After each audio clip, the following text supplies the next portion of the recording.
TN Maharashtra news channel.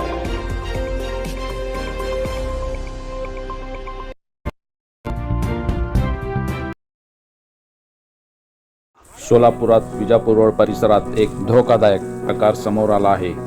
MACB transformer जवळ नागरिकांकडून घरगुती कचरा टाकला जात असल्यामुळे परिसरात गंभीर धोका निर्माण झाला आहे। 2 दिवसापूर्वी याच ठिकाणी शॉर्ट सर्किट होऊन अचानक आग लागली होती।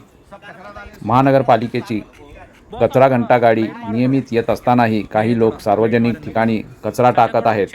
ही अत्यंत दुर्दैवी बाब आहे।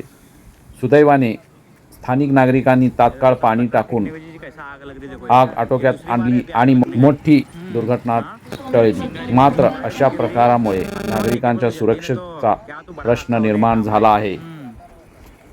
TN महाराष्ट्र न्यूज चॅनलकडून नागरिकांना आवाहन करण्यात येत आहे की सार्वजनिक ठिकाणी कचरा टाकू नये आणि परिसर स्वच्छ ठेवावा। वो कचरा